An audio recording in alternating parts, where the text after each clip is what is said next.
Hello friends, ये जो है कक्षा 12 वालों के लिए एल्कोहल, फिनॉल और ईथर का लेक्चर नंबर 9 है। ठीक है, जिसमें आप पढ़ेंगे ईथरों के निर्माण की विधियों के बारे में। ईथरों के निर्माण की विधियों के बारे में पढ़ेंगे। इसके पहले आपने क्या पढ़ा है? इसके पहले आपने पढ़ा है बहुत ही इंपॉर्टेंट रिएक्शन के बारे में। कौन से अभिक्रियाएं हैं? फिनाल की अभिक्रिया जो भी है, फिनाल की कुछ महत्वपूर्ण अभिक्रियाओं के बारे में, जैसे कुल्बे अभिक्रिया, राइमर टीमन अभिक्रिया। ये दो अभिक्रियाएं थोड़ी सी महत्वपूर्ण है। इसके अलावा फिनाल नाइट्रीकरण अभिक्रिया को भी दिखाता है, आर्थोनाइट्रोफिनाल, पैरानाइट्रोफिनाल बनाता है। ये सब जनवरी करते हैं आप लोग, जिसमें आर्थो और पैरानाइट्रोफिनाल में जो है प्राप्त हुआ है ना, इसमें कौन ज़्यादा बनता है? आर्थोनाइट्रोफिनाल मुख्य रूप से बनता है, पैरा वाला कम बनता है। और अम्लता की बात करें तो पैरा वाला ज़्यादा अम्लीय होता है, पैरानाइट्रोफिनाल ज़्यादा अम्लीय होता है, आर्थोनाइट्रोफिनाल कम अम्लीय होता है। क्वथनांक की बात करें तो आर्थोनाइट्रोफिनाल में जो है आपस में एच बॉन्ड बनता है, जबकि पैरानाइट्रोफिनाल में दो अणु मिलकर एच बॉन्ड बनाते हैं, तो उसका द्रव्यमान बढ़ जाता है, जिसकी वजह से पैरानाइट्रोफिनाल का क्वथनांक ज़्यादा होता है और आर्थोनाइट्रोफिनाल का क्वथनांक कम होता है। जिसका क्वथनांक कम होगा वो जल्दी वाष्पीकृत होता है। तो आप इस प्रकार कह सकते हैं कि जो आर्थोनाइट्रोफिनाल है वो ज़्यादा वाष्पशील होता है, और पैरा वाला क्या होता है? कम वाष्पशील, जल्दी वाष्पीकृत नहीं है। हाँ, उसमें आप दो रिएक्शन और पढ़ेंगे थोड़ा सा, कि अगर आप फिनाल का आप चयन करा दें और फिनाल का ऑक्सीकरण, ये दो रिएक्शन और है, उसकी थोड़ा चर्चा कर लूँ मैं। उसके बाद यहाँ चालू कर दूंगा ईथरों के निर्माण की विधियों के बारे में। ठीक है, तो देखिए ध्यान से, सबसे पहला पॉइंट बात कर लें, फिनाल का ऑक्सीकरण व अपचयन। ठीक है, एक पॉइंट है फिनाल का अपचयन, जो भी अगला हेडिंग कर लेंगे आप लोग, फिनाल का अपचयन। ठीक है, तो जानते हैं क्या होता है? अगर आप फिनाल को जिंक के साथ क्रिया करा दें, जिंक के साथ गर्म कर दें, फिनाल को अगर आप क्या करें, जिंक के साथ गर्म कर दें, तो क्या होगा? ये रिएक्शन में पढ़ा चुका हूं आपको, लेकिन थोड़ा सा देख लें। तो यहाँ क्या होता है? यहाँ ओ ऑक्सीजन, हाँ, जो जिंक है ऑक्सीजन को आकर्षित कर लेता है और एच बचा रहता है। ठीक है, तो यहाँ से ऑक्सीजन खींच लेता है तो अपचयन हो जाता है ना, ऑक्सीजन का निकलना बोल सकते हैं भाई, अपचयन हो जाएगा। तो यहाँ से आपको बेंजीन मिलता है, एच रहेगा ना, एच से क्या फर्क है? तो फिनाल से बेंजीन मिलेगा। फिनाल का अपचयन कराएंगे तो आपको क्या प्राप्त हो सकता है? बेंजीन, और साथ में ZnO निकल जाएगा। एक है फिनाल का ऑक्सीकरण, उसकी थोड़ा मैं बात कर लूं। फिनाल का ऑक्सीकरण, इसमें क्या है पता है? अगर आप फिनाल को प्रबल ऑक्सीकारक पदार्थ जैसे K2Cr2O7 प्लस H2SO4 दोनों मिक्स रहे, K2Cr2O7 प्लस H2SO4, इन दोनों के साथ अगर फिनाल का ऑक्सीकरण कराते हैं ना, तो क्या प्राप्त होता है उसको देखना है। मिलता है बेंजोक्विनोन, मिलता है बेंजोक्विनोन। क्या होता है क्या नहीं, थोड़ा देखना पड़ेगा।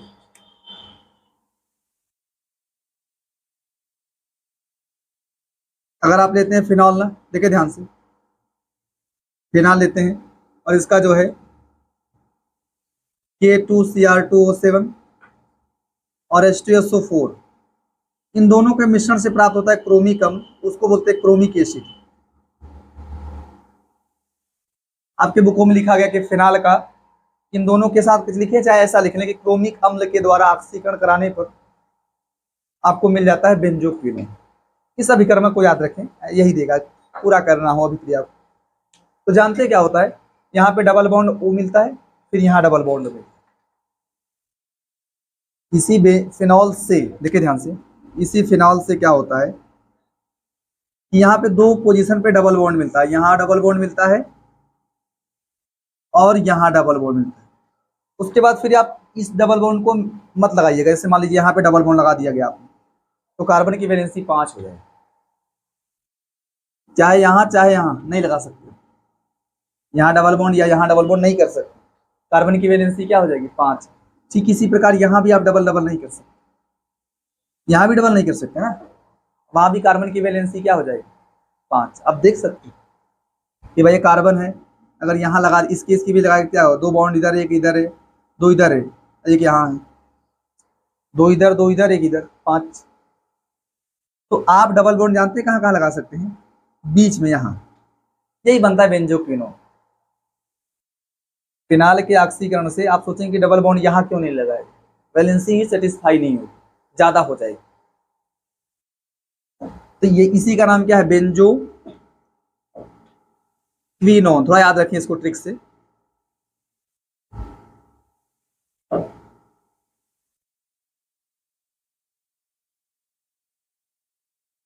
ठीक है, अभी आपको क्या पढ़ाया जाएगा, इसको लिखने के बाद आपको पढ़ाएंगे फिनाल ईथरों के निर्माण की विधियों के बारे में। ठीक है, फटाफट इसको लिखो तब बता रहा हूँ। अच्छा देखिए ध्यान से, ये क्या है ना कि भाई एथिल अल्कोहल को अगर आप 443 केल्विन ताप पर सल्फ्यूरिक अम्ल के साथ में या H3PO4 के साथ में गर्म करते हैं, ठीक है, तो आपको मिलता है एथीन। और अगर आप जो है टेम्परेचर का वैल्यू कितना कर रहे हैं, 413 कर रहे हैं, टेम्परेचर का ही फर्क है, तो आपको मिलता है एथॉक्सी एथिन। ठीक है, देखो ध्यान से, यही समझाया गया आपको कि आपको देखो दिया रहेगा CH3CH2OH दिया रहेगा, आपको अपने मन से यहाँ पे 2 अणु मानने होंगे। ठीक है, हाँ अगर देखो, अगर यहाँ पे 443 केल्विन है, 2 अणु माना है, तो इसका अल्फा बीटा मान लेना कि अल्फा से OH बीटा से H, एथिन बन जाएगा। 2 मानोगे 2 एथिन बन जाएगा, H2O निकल जाएगा।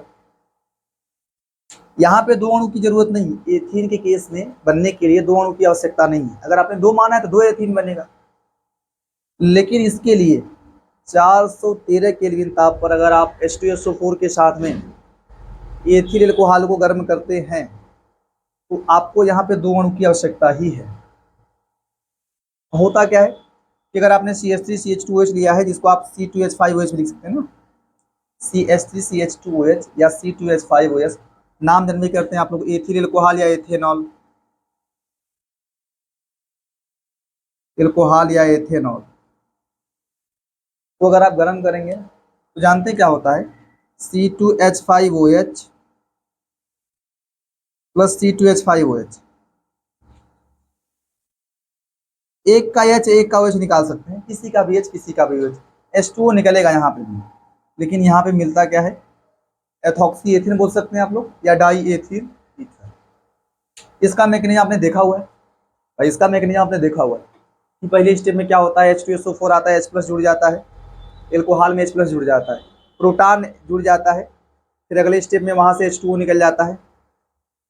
अगर इसका मैकेनिज्म याद हो आपको थोड़ा सा, कि यहाँ पे थोड़ा सा बात समझ लें आप लोग कि भाई क्या होता है, CH3 CH2 O पे क्या होता है, पहली बार H प्लस जुड़ता है तो OH में अगर आप H प्लस को जोड़ेंगे तो जुड़ के क्या बनाएगा, OH2 प्लस बन जाएगा ना, O भी प्लस आएगा, O प्लस H2 बन जाता है। अब H2O निकल जाए, मिलता है कार्बन आयन। फिर अगले स्टेप में क्या करेंगे, SO4 माइनस बचेगा ना, उसको लाएंगे, बीटा H प्लस को निकाल देगा, मिल जाएगा ए लिखिए, HSO4 माइनस को लाएंगे तो ये अल्फा भाई ये आएगा ना प्लस, अल्फा कार्बन, ये बीटा होगा, तो बीटा से H को निकाल लेगा, तो CH2 के बीच में क्या बन जाएगा, डबल बॉन्ड।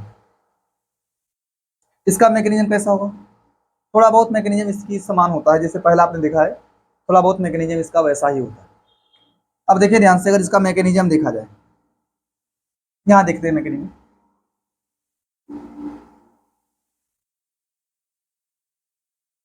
क्रिया विधि।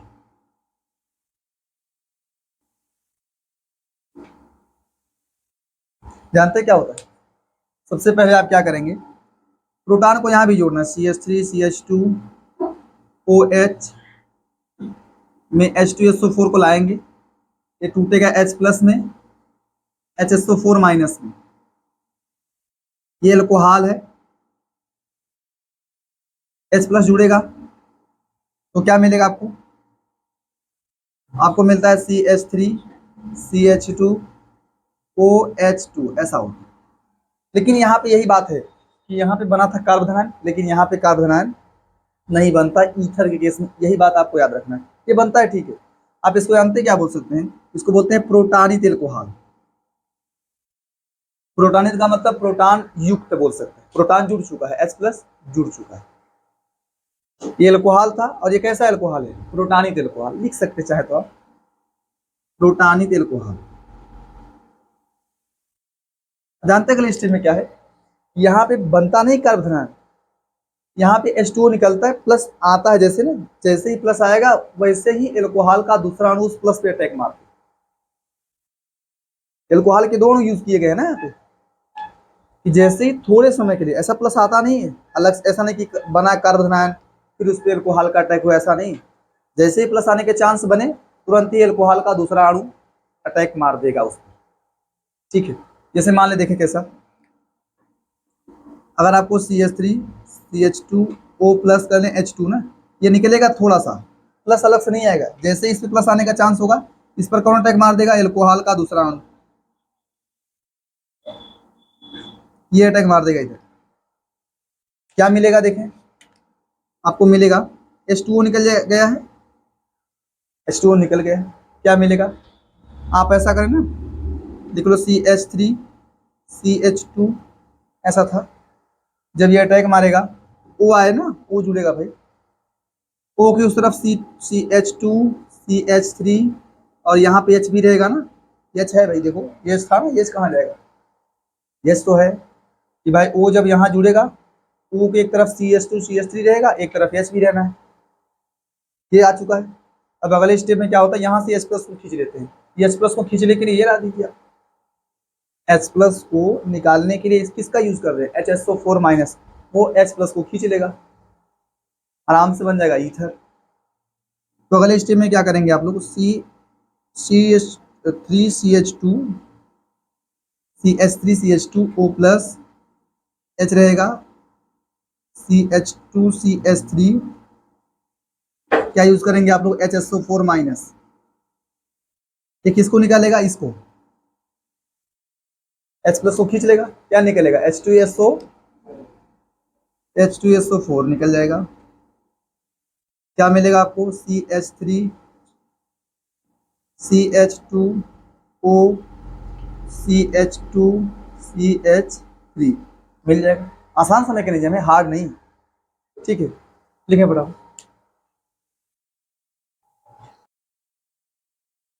अच्छा देखिए ध्यान से, अगला क्या है, विलियमसन संश्लेषण अभिक्रिया के द्वारा। विलियमसन संश्लेषण अभिक्रिया क्या है, विलियमसन संश्लेषण अभिक्रिया क्या है, अगर आप एल्किल हैलाइड की अभिक्रिया सोडियम एल्कोक्साइड के साथ कराते हैं, सोडियम एल्कोक्साइड के साथ कराते हैं, तो आपको ईथर प्राप्त होता है। इसी अभिक्रिया को आप बोल देते हैं विलियमसन संश्लेषण, ठीक है। तो वही लिखा गया है कि एल्किल हैलाइड का सोडियम एल्कोक्साइड के साथ अभिक्रिया होने पर ईथरों के निर्माण की जो प्रोसेस है, प्रक्रिया है, उसी को कहा जाता है विलियमसन संश्लेषण अभिक्रिया। अगर आप देखिए ध्यान से, ले लिया आपने एल्किल हैलाइड, और ये आपका क्या, ये है ना सोडियम एल्कोक्साइड, यानी वो आर, इसको R' मान लो, इसको R मान, इसको R' मान लीजिए आप, ठीक है। इसका नाम होगा सोडियम एल्कोक्साइड, ये तुरंत टूटेगा ना, यानी A+RO-, R' है तो R' माइनस मान लो, R'(O-), और ये आपका ये क्षार भी है, आपको पता होना चाहिए कि RO- क्या होता है, प्रबल क्षार है, स्ट्रॉन्ग बेस है, ये एक प्रबल क्षारक है, प्रबल क्षारक है, इस बात जानते हैं। अगर देखिए ध्यान से, मैं पहले बात समझा दूं तो बता रहा हूँ, अगर आपने ले लिया ना एल्किल हैलाइड, यानी वो R' लिया है, तो यहाँ से क्या, ये भी टूटेगा ना प्लस माइनस में, ये प्लस आएगा, इस पे माइनस आएगा, तो यानी X निकल जाएगा, आपको मिलेगा ROR', ये आपका ईथर हो जाएगा, और यानी X निकल जाना है। अगर देखें ध्यान से, अगर आपने ये लिया CH3 X लिया है, मान लो Cl लिया है, CH3Cl लिया है, और यानी O CH3 लिया है, तो क्या मिलेगा भाई, यानी Cl निकल जाएगा इधर से, और आपको मिलेगा CH3O CH3 और NaCl निकल जाना है। NaCl, NaBr, NaI जो भी ले आपको, अगर आप में आई लेंगे तो क्रिया और तेज होगी, यहाँ पे आयोडीन देगा तो क्रिया और तेजी से होती है। आपसे पूछ सकता है कैसे प्राप्त करेंगे, मेथिल क्लोराइड से dimethyl ether, methyl chloride से डाई मेथिल ईथर प्राप्त कर सकते हैं इस अभिक्रिया के द्वारा। अगर आपसे कोई बोल दे कि मेथिल क्लोराइड से प्राप्त करना है एथिल मेथिल ईथर, अगर आपसे कह दिया जाए ये आपका क्या है, ये मेथिल क्लोराइड है, अगर इसी क्रिया आप CH3Cl की क्रिया करा दें यानी O C2H5 से करा दें तो क्या होगा, यहाँ से NaCl निकल जाएगा और आपको मिलेगा CH3OC2H5, CH3OC2H5 और NaCl निकल जाएगा। इसका नाम होगा डाई मेथिल ईथर। इसका क्या होगा, एथिल मेथिल ईथर। तो अगर ध्यान से देखें आप लोग, अगर यहाँ पे C2H5 लेंगे, यहाँ पे CH3Cl तो भी वही मिलेगा। अगर आप इसके स्थान पे क्या कर दें, C2H5Cl कर दें और यहाँ पे क्या कर दें, NaOCH3 तो भी यही मिलेगा। बस भाई यहाँ से NaCl निकल जाएगा, C2H5 रहना है, O रहना है, CH3 रहना है, ठीक है। तो आपसे मान लीजिए पूछ ले कि आप मिथिल क्लोराइड से एथिल मेथिल ईथर कैसे बनाएंगे, थोड़ा सा जानते नहीं आप लोग। मैं बस आपको ये बताना चाहता हूँ कि यहाँ पे ये RO- एक प्रबल क्षारक है और एल्किल हैलाइड कौन कौन सी अभिक्रिया दिखाते हैं पता ना, प्रतिस्थापन अभिक्रिया को भी दिखाते हैं और विलोपन अभिक्रिया को भी दिखाते हैं। एल्किल हैलाइड प्रतिस्थापन अभिक्रिया को भी दिखाते हैं और किसको दिखाते हैं, विलोपन अभिक्रिया। तो अगर आपने यहाँ पे 3rd डिग्री ले लिया है एल्किल हैलाइड, अगर 1st डिग्री है, 2nd डिग्री है, तो उस केस में यहाँ पे विलोपन अभिक्रिया होने के चांस नहीं होते। लेकिन अगर ये एल्किल हैलाइड में ये R वाला जो है, मैं लिख दे रहा हूँ आपको ये वाला, अगर ये ग्रुप 3rd डिग्री होता है होने पर विलोपन अभिक्रिया दिखाई देती है, विलोपन अभिक्रिया प्रदर्शित होती है।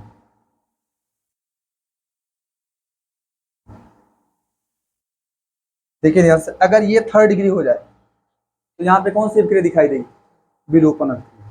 तब ऐसे नॉर्मली ये नहीं निकलेगा। उस केस में वहां भी कौन सा विलोपन पढ़ेंगे, उसी में होगा अल्फा बीटा विलोपन, ये क्षार का काम करेगा और वहां पे होगा अल्फा बीटा विलोपन। जैसे देख लें, पहले आप समझ लीजिए, जैसे मान लो आपको ऐसा मिल जाए CH3 3rd डिग्री है ये Cl हो जाए और यहाँ आपको मिल जाए NaOCH3, NaOCH3 तो क्या होगा, टूटेगा ना Na प्लस और इधर आएगा और ये भी टूटेगा। हाँ, ये अल्फा बीटा विलोपन होगा, यहाँ पे विलोपन अभिक्रिया दिखाई देगी, बता दें। अल्फा से Cl निकलेगा, अब बीटा से H निकाल दीजिए, चाहे जहां से H निकाल, ठीक है। तो यहाँ से NaCl निकल जाता है और H जाके इसके पास जुड़ जाता है, CH3OH मिल जाता है। जैसे Cl निकलेगा और बीटा से H निकलेगा और एल्कीन बनेगा। ये भी जानते हैं आप लोग कि अल्फा बीटा विलोपन से क्या मिलता है, एल्कीन, ये सब जानते हैं। तो किसी से भी निकाल दो, मान लो इससे निकाल दिया गया तो Cl निकला, NaCl निकल जाएगा, H जाके इसके पास हो जाएगा, CH3OH मिल जाना है और आपको मिलेगा CH2 डबल बॉन्ड C के 2 CH3 रहने हैं। तो आप इसको इस प्रकार से लिख सकते हैं कि CH2 डबल बॉन्ड C, फिर CH3 है, फिर CH3 है। थोड़ा इस रिएक्शन को ध्यान रखें आप लोग, NaCl मिल जाएगा और फिर क्या मिलेगा, CH3OH। बस ये 3rd डिग्री नहीं होना चाहिए, इसका नाम है टर्शियरी ब्यूटिल क्लोराइड। ब्रोमाइड भी हो सकता है, ऐसा कुछ बात नहीं है। अच्छा देखिए ध्यान से, मान लीजिए यहाँ पे CH3 लिया जाए, CH3 CH3 और यहाँ पे यही CBr है। इसके बाद अगर आपने NaO C2H5 करा लिया, टूटेगा ना ये भाई, ये अल्फा होगा और इसमें ये तीनों के तीनों बीटा थे, ऐसा नहीं कि ये वही बीटा था। तीनों के तीनों बीटा कार्बन, और ये टूटेगा Na प्लस, वही ना, ये क्षार का, यहाँ क्षार का काम कर रहा है, बता दे रहा हूँ। H प्लस को ग्रहण कर रहा है ना, ये CH3 वो माइनस H प्लस को ले भी तो रहा है। क्षार का काम यही होता है ना कि भाई H प्लस को ग्रहण, H प्लस को जो लेगा वही क्षार होगा, तो क्षार का काम कर रहा है, मतलब H प्लस को ग्रहण कर रहा है। ऐसे यहाँ भी देखो, अल्फा ये Br निकलेगा, किसी बीटा से H निकाल दीजिए, तो Br Na के साथ NaBr और H जाके इसके पास जुड़ेगा, क्या मिलेगा आपको? आपको मिलेगा CH2 डबल बॉन्ड C, फिर CH3 मिलेगा, और फिर अपना निकाल दें आप लोग, यानी Br निकाल दें, और क्या निकालेंगे? C2H5OH। क्लियर है आपको? अच्छा मान ले, ध्यान दें, ये तो क्लियर है आप। एक रिएक्शन की मैं बात और करता हूँ कि अगर आप ऐसा करें कि CH3Cl लिया आपने और इसकी क्रिया आपने NaO, यहाँ थर्ड टर्शियरी ग्रुप यहाँ रखा आपने, तो क्या? चलिए ठीक है। अच्छा मान लीजिए ऐसा कुछ रहे रिएक्शन, तो यहाँ पे विलोपन नहीं होगा।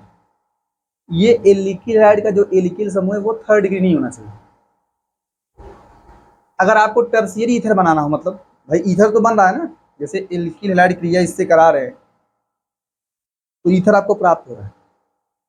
लेकिन अगर आपको टर्शियरी ईथर बनाना है, मतलब ये थर्ड डिग्री ग्रुप लाना है, टर्शियरी ईथर बनाना हो, एक तरफ टर्शियरी ग्रुप लाना हो, तो टर्शियरी ग्रुप लाने के लिए या तो इसको टर्शियरी रखना पड़ेगा या तो इसको रखना तो पड़ेगा ना। अगर यहाँ थर्ड डिग्री ग्रुप लाना है, थर्ड डिग्री एल्किल समूह लाना है, तो उसके लिए आपको क्या करना पड़ेगा? या तो इस आर को थर्ड डिग्री बनाना पड़ेगा या तो इस आर को।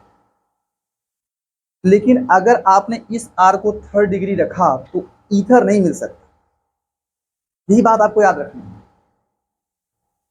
अगर आपको जो है टर्शियरी ईथर बनाना हो तो उसके लिए आप इस आर को थर्ड डिग्री मत बनाइए, किसको बनाना है? यही आपको याद रखने वाली बात। कभी भी अगर आप इसको थर्ड डिग्री बनाएंगे तो विलोपन अभिक्रिया दिखाई देगी। समझ पा रहे हैं आप? ये बड़ा इंपॉर्टेंट प्रश्न है, ठीक है। अगर आपको थर्ड डिग्री एल्किल समूह युक्त, ऐसा लिखें, थर्ड डिग्री एल्किल समूह युक्त ईथर बनाने हो तो आपको हमेशा इस आर को थर्ड डिग्री बनाना है। तो आप क्या करेंगे? अगर इसको थर्ड डिग्री बनाएंगे तो यहाँ से एक टूटेगा, यानी A+ ऐसे निकलेगा, विलोपन तो होगा नहीं यहाँ पे ना, थर्ड डिग्री होगा तभी विलोपन होगा, तो यानी Cl निकल जाएगा, ये जाके जुड़ जाएगा, आपको मिलेगा CH3O C CH3 और क्या मिलेगा? NaCl। इससे संबंधित एक प्रश्न आपके बुक से पूछा गया है, पहले आप इसको लिखिए फिर मैं कराता हूँ।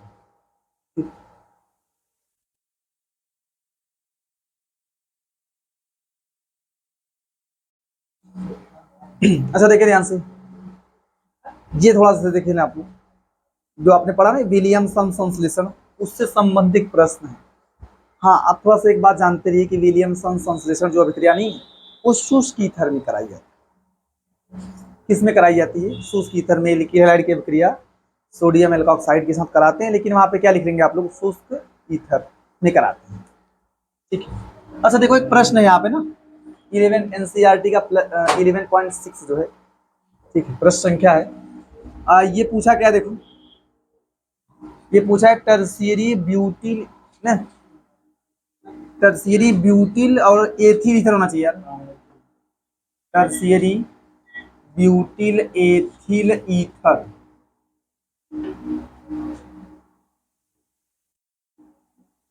के निर्माण के लिए ना, निर्माण के लिए उपयुक्त,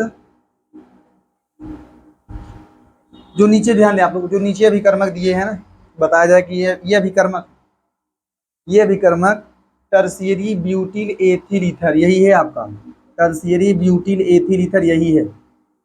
इसके निर्माण के लिए उपयोग नहीं होते, बता दे रहा हूँ। अगर आपको ये बनाना है तो इन अभिकर्मकों का यूज नहीं करना, ये अभिक्रिया सही नहीं है। अगर इसको बनाना हो ये अभिकर्मक सही नहीं है, ठीक है, तो ये अभिकर्मक सही नहीं है। तो बताया जा रहा है कि इस अभिक्रिया का उत्पाद क्या होगा, जो अभिक्रिया कराई जाएगी ना, इसके निर्माण के लिए ये यूज नहीं हो सकते, बता दे रहा हूँ। तो बताया जा रहा है कि इस अभिक्रिया का उत्पाद आखिर क्या होगा? तो देखिए ध्यान से, पहले प्रश्न का आंसर क्या होगा, इस अभिक्रिया का कराते हैं ये वाला अभिक्रिया। अगर आपको ये को बनाना है ना, मैं बता चुका हूँ आपको भाई, बताया अभी मैंने बताया आपको कि अगर आपको इसको बनाना है, टर्शियरी ब्यूटिल ग्रुप लाना है, तो आप यहाँ पे टर्शियरी ब्यूटिल लाइए।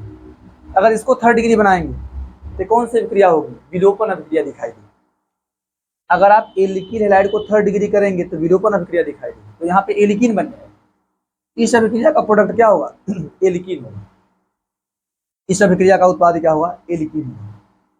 अगर आपको ये बनाना तो ये उल्टा कर दीजिए आप, टर्शियरी ब्यूटिल ग्रुप यहाँ ला दीजिए और एथिल ग्रुप यहाँ, मिल जाएगा ये। ठीक है, तो देखिए ध्यान से ये बताया है कि ये जो अभिक्रिया कराएगी इसका उत्पाद क्या होगा। आंसर लिखेंगे आप लोग ना पहले वाले का, तो C2H5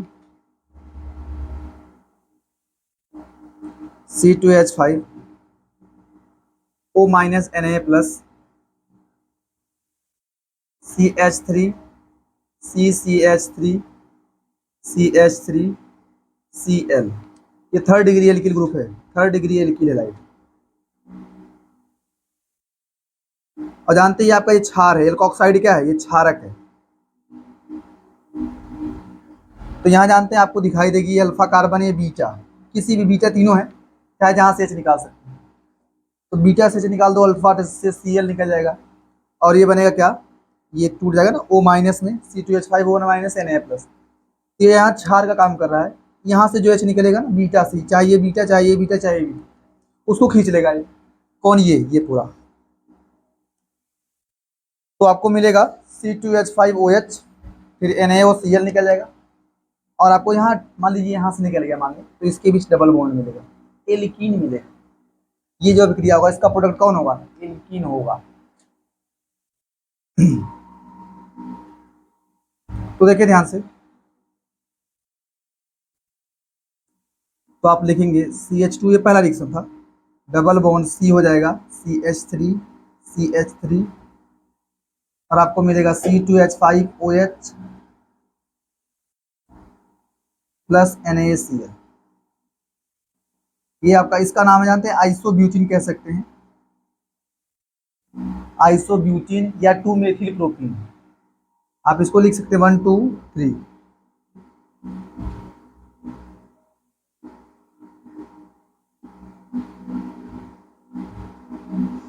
तो ये इस अभिक्रिया का उत्पाद होगा, इस पहली अभिक्रिया का प्रोडक्ट ये होगा। अच्छा, अगला पूछ रहा है कि अगर आपको ये बनाना है टर्शियरी ब्यूटिल एथिल ईथर बनाने के लिए आप क्या यूज कर सकते हैं, मैंने बताया ना उल्टा कर दो बस। तो देखिए ध्यान से, दूसरा क्या है, आप लिख सकते हैं ना कि ये आप लिख सकते हैं, क्या लिखा था, इस अभिक्रिया का उत्पाद क्या होगा ना, तो आंसर में क्या लिख सकते हैं आप लोग कि उपरोक्त अभिक्रिया का उत्पाद, जो अभिक्रिया हो रही है इसका उत्पाद क्या होगा, ये होगा। आप इसमें आंसर के रूप में क्या लिख सकते हैं, मेरे पास जगह नहीं है ना, यहाँ लिख दे रहा हूँ मैं आंसर, पहले का आंसर, और उसको बना के भी दिखाना है। आप लिखेंगे उपरोक्त अभिक्रिया का उत्पाद, जो अभिक्रिया कराई गई, जो कि यहाँ नीचे भी कराया गया है ना, उपरोक्त अभिक्रिया का उत्पाद क्या होगा भाई, यही होगा, 2 मेथिल प्रोपीन होगा।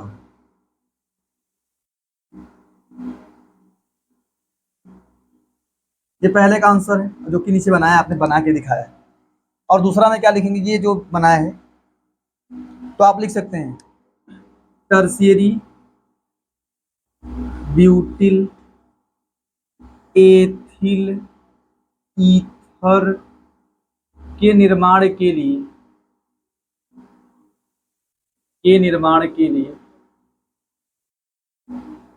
प्रयुक्त अभिकर्मक,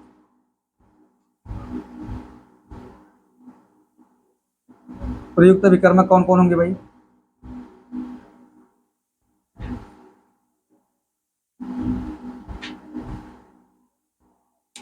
आपको प्रयुक्त अभिकर्मक क्या क्या मिलेंगे, एक मिलेगा ये वाला CH3 CCH3 CH3 O minus Na plus और यहाँ मिलेगा C2H5Cl। इसको करा के बना भी सकते प्रोडक्ट चाहे तो, आप बनाने का NaCl निकल जाएगा ना, और यहाँ से देखो ये क्या निकलेगा भाई, यहाँ से NaCl निकल जाएगा और ये ग्रुप आके यहाँ जुड़ जाएगा।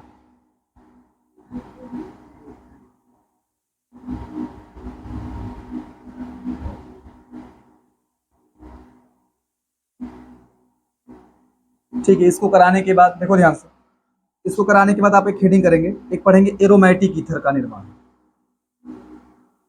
एरोमेटिक या एरिल ईथर कह सकते हैं।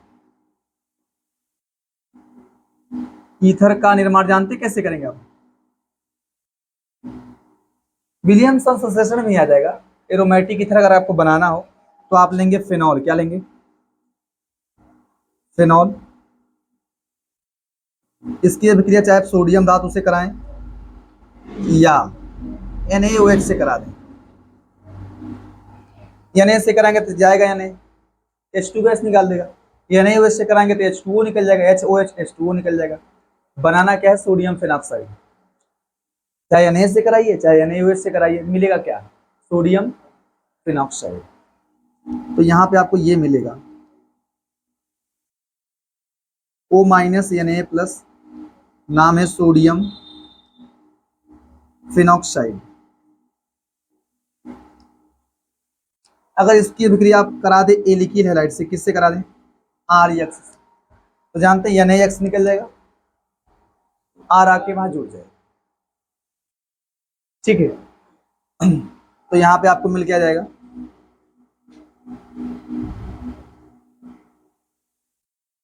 OR मिल जाएगा। यही तो ईथर है, एरोमेटिक ईथर है भाई, क्योंकि बेंजीन रिंग से डायरेक्टली जुड़ा है ना ऑक्सीजन, एरोमेटिक ईथर। और आपको मिल जाएगा NaX। लिख ले फटाफट इसको।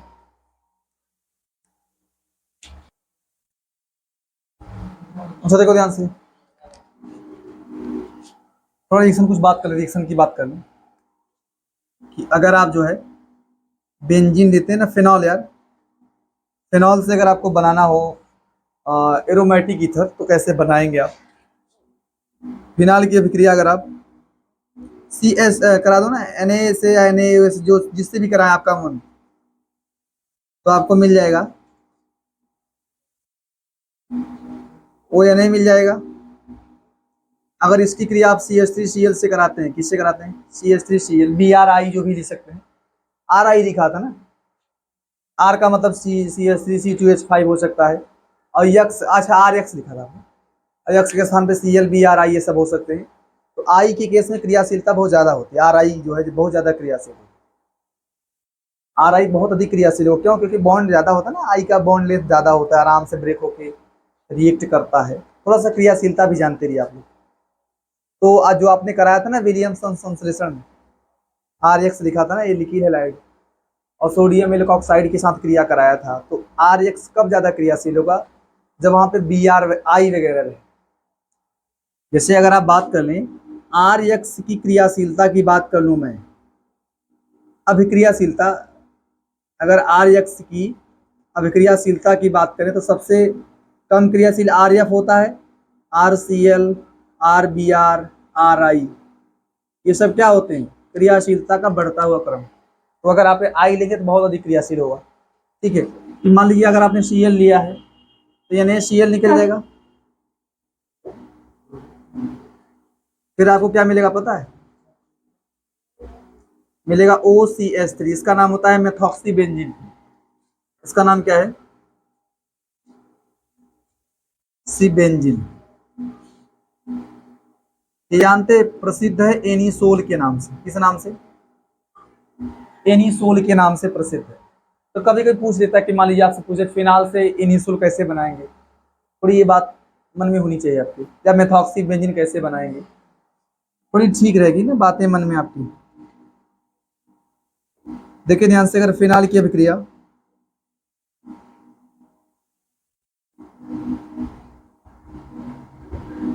फिनॉल की अभिक्रिया चाहे Na से कराएं चाहे NaOH से कराएं, मिलता है सोडियम फिनॉक्साइड।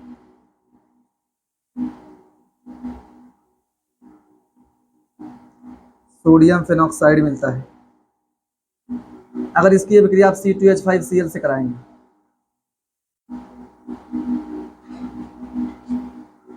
C2H5Cl से कराएंगे तो क्या मिलेगा? आपको मिलेगा OC2H5, इसका नाम होगा एथॉक्सी बेंजीन। एथॉक्सी बेंजीन ये प्रसिद्ध है फेनिटोल के नाम से, फेनिटोल।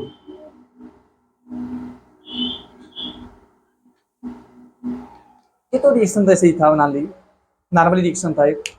अच्छा देखो, एक कुछ प्रश्न है एनसीईआरटी, कुछ प्रश्न सॉल्व किया जाए इनको। ये पहला प्रश्न देखो क्या है, बड़ा बढ़िया प्रश्न है कि देखो एथेनॉल और 3 मेथिल पेंटेन टू आल, इन दोनों से प्रारंभ करके आपको बनाना है ये, और किस अभिक्रिया के द्वारा? विलियमसन संश्लेषण। तो जानते हैं देखो क्या है, ये एल्कोहल है, ये भी एल्कोहल। तो इनसे, इन दोनों की अभिक्रिया से आपको क्या बनाना है? बनाना ये है क्या? 2 एथॉक्सी 3 मेथिल पेंटेन। अब पहले इसको बना दे, कैसे हल्का से इसका स्ट्रक्चर बनाए, फिर आइडिया लगा कि इसको कैसे बनाना है। ठीक है, कि देखो अगर पहले प्रश्न का आंसर दिया जाए, पहले प्रश्न का आंसर यहाँ लिखा जा रहा है।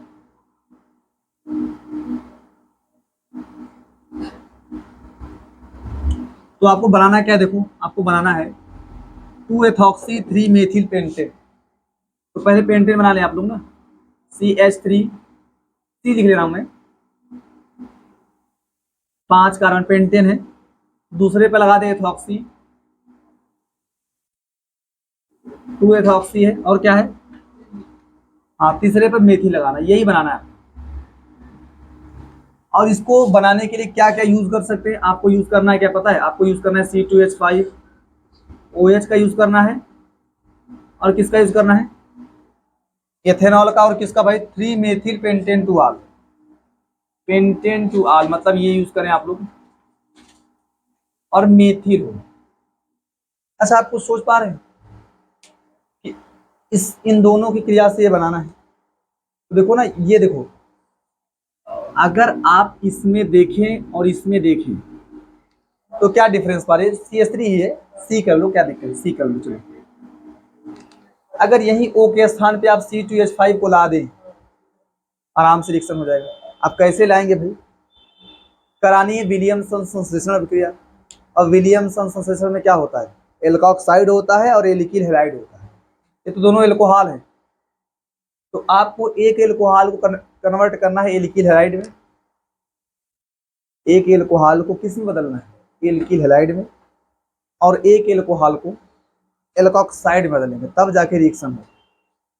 ठीक है, तो जानते हैं क्या करना है आपको? जो है ये नहीं है, इसको आप बदलें हैलाइड में, और इसको एल्कोक्साइड में कन्वर्ट करो।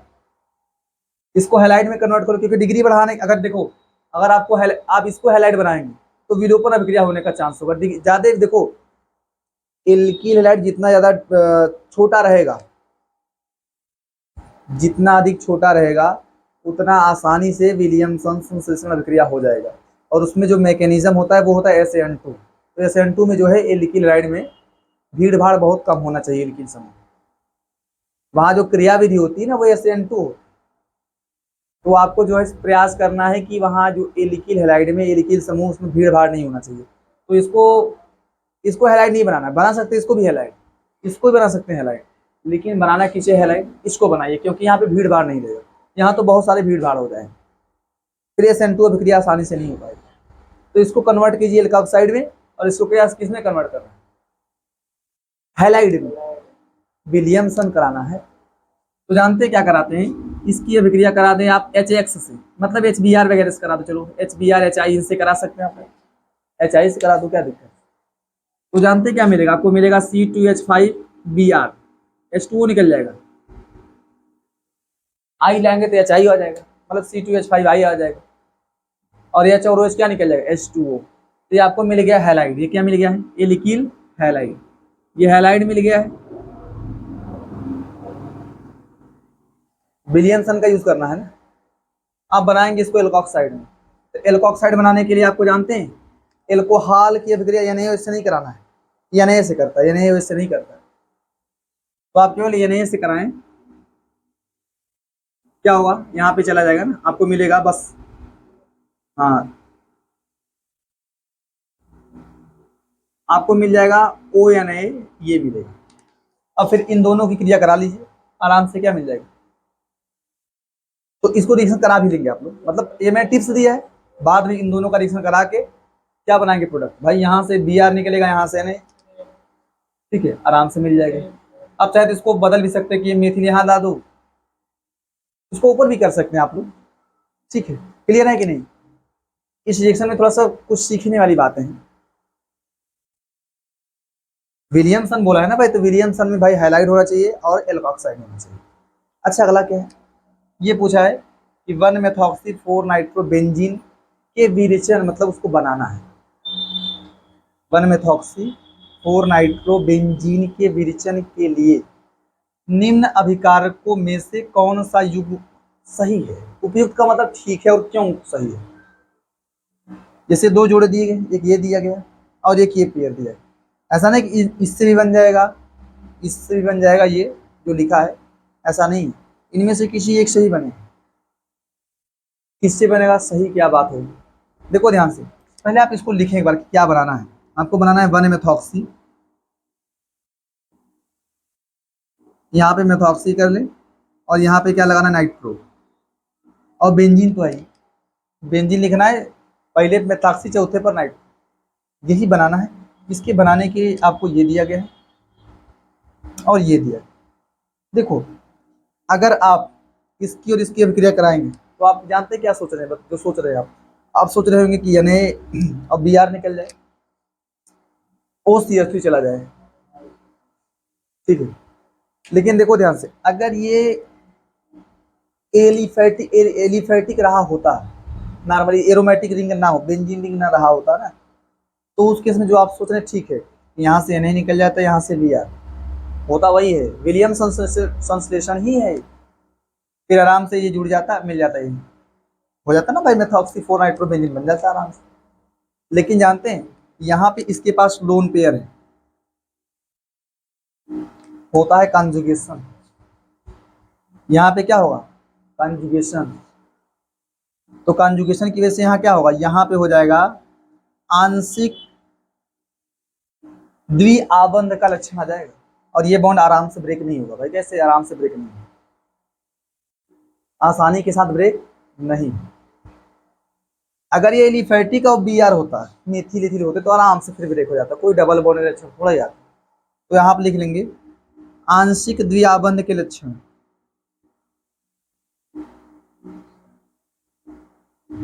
द्विआबंध का गुण या लक्षण कैसे।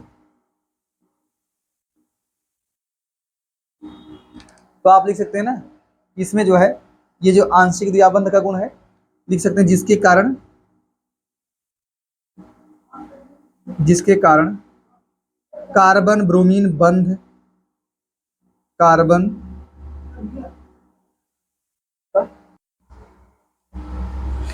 जिसके कारण जो है कार्बन